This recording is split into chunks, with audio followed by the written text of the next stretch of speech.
One topic that kept appearing throughout SEOFOMO and SMX Advanced was query fan out.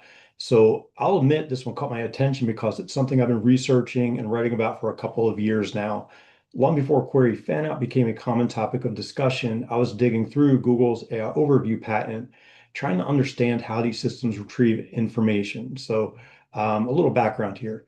When AI overviews were first introduced, they were called search generative experience.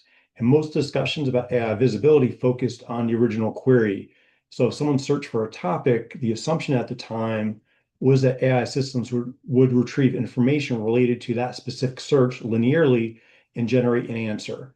But when I published my analysis of Google's patent on the AI overview in 2024, I highlighted that the retrieval process described in the patent wasn't limited to the original query. It referenced related queries, recent queries, implied queries, and even location-based context when gathering information. Even more, it talked about ranked positions. So taking all that together, it meant that the system looked for top-ranked content across direct match, related, recent, and implied queries. And by the way, AI mode works in a very similar fashion.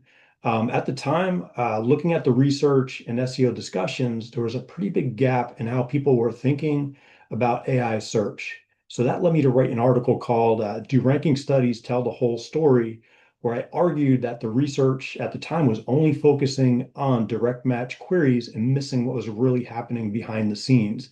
And not long after that, I partnered with Authoritas on the first study examining query fan out behavior and Google's ad generated experiences. And we called it related queries at the time, as query fan out was not the established term as of yet.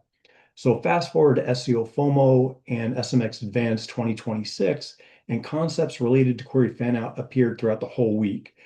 Davies discussed retrieval behavior and AI citations.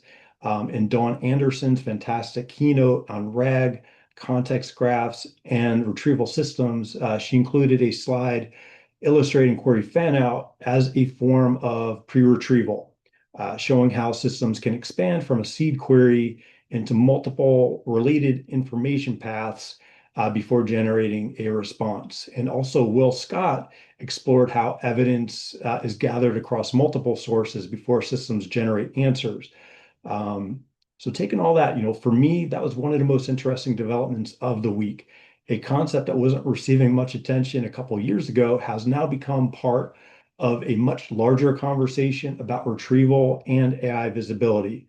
And it matters because for a business that may not be ranking prominently for the original query, they can still become part of the final answer.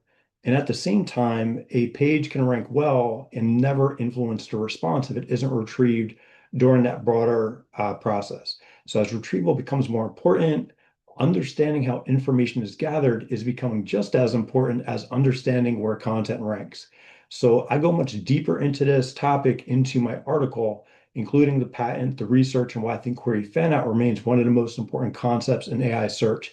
So I'll link to that in the comments below, along with my research on query fan out.